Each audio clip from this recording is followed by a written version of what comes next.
Now the question is in that state whether a revolution could be in the making, and that fellow on the left you see is the guy who could be bringing it. Ron Paul, the front runner right now in the Iowa caucuses. He joins us right now from Texas. Congressman Paul, very good to have you. Thank you, Neil. Good to be with you.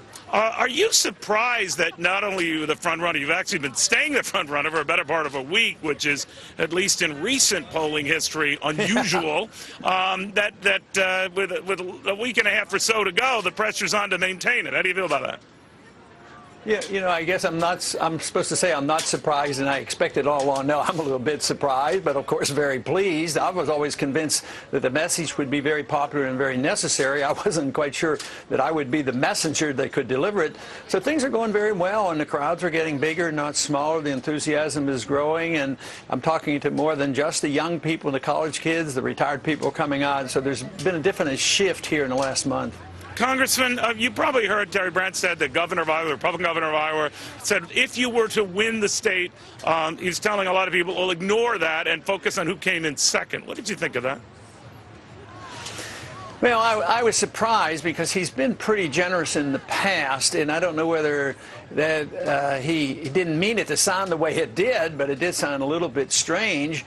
But if that was a literal translation and that's what he meant, I think it diminishes the whole process of democracy and elections. What's the purpose of doing it? You know, they say, well, he gets his supporters out. Well, that's what I'm supposed to do. Maybe I solicited and got and approached people who weren't the ordinary voters, you know, like the independents, and maybe young people decide to come out, or the people who have been disenchanted.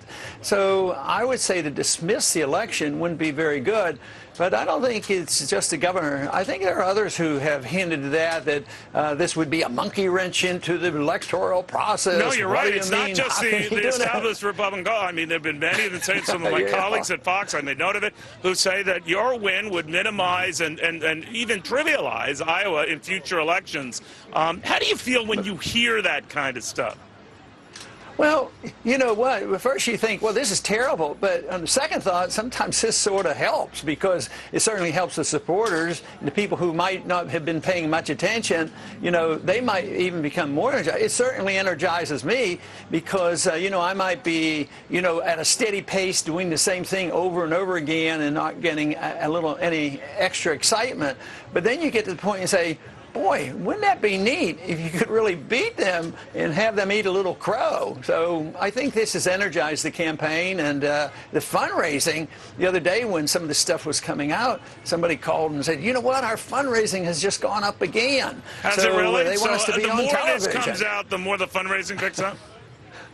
Yeah, that's what's happened. So it's sort of ironic that maybe we need a few more people criticizing what's going on and express the disenchantment of my election. It'll be more fundraising and probably more TV and more votes for us. So, Congressman, when you do get to a front-runner status, as you have and are, invariably they start digging more into the past. These newsletters your name was associated with in the mid-'90s are seen as many to be racist. They say that you're a racist. How do you respond to that now? Well, I don't think anybody calls me racist. I think the charge, which could be a correct charge, is I was pretty negligent as a publisher of a newsletter, not paying more attention. Because it is a bit ironic, as a civil libertarian, you know, I'm the one that really champions civil liberties, and regardless of race, creed, or color. And, you know, even CNN, that sort of stirred this pot, did a poll the other day, and they took all the candidates, all the Republican candidates, and I came out the best of all of them in appealing to those in the minorities. So I would say that maybe what this will do is stir up the defense, because, you know, I address the drug war and how the prison system isn't working. The judicial system is very unfair to minorities. Nobody else would dare touch that. So in many ways, what they're trying to portray me as is exactly opposite of what I am, but I don't think it'll stick. I mean, they've been trying to do that for years. This is pretty much old hat, because that was, I mean, those letters were written maybe close to 20 years ago. I think the bigger point there, you're right. I think the bigger point is that leaving aside the racist charge, which I think those who have looked at your record might might think otherwise. But I think what they're trying to say, Congressman, and this is a rap that you've confronted, that you're detached, you're aloof, or that you're not paying attention to these details, and sometimes your name or your very person can be dragged into something that you're not, and that as president, this could be a problem. What do you say to that? Well, I would say that maybe that's part of human nature, because I think Obama was charged with a few associations that he was not very proud of.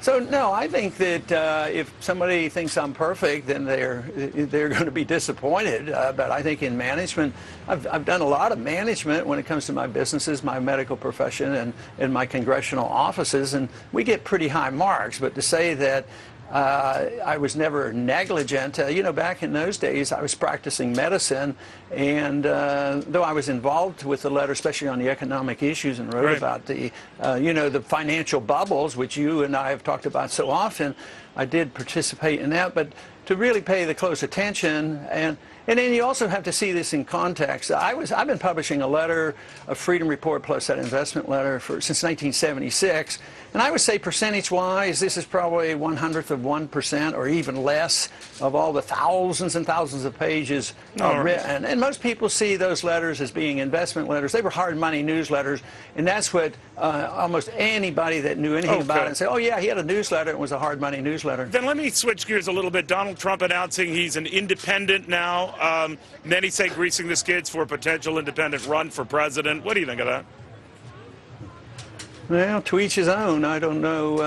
I mean, he may do it. I doubt if he'll do it. But if he really wanted to be president, why did he walk away? Why did he become, concerned that he couldn't do it as a Republican? You know, so I have no idea what he's going to do, and I don't think he'll be calling me for advice. I don't think he's going to come and ask for an appointment to come see me to get any advice or any endorsements. I'm not expecting that to happen. Why have you never kissed his ring like virtually all the other candidates have?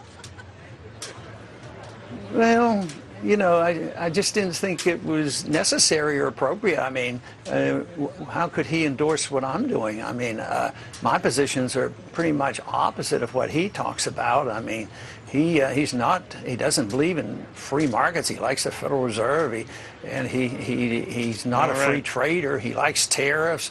I mean, so there's not much that we have in common. All right, so we won't be seeing you at the Trump Tower anytime soon, Ron Paul.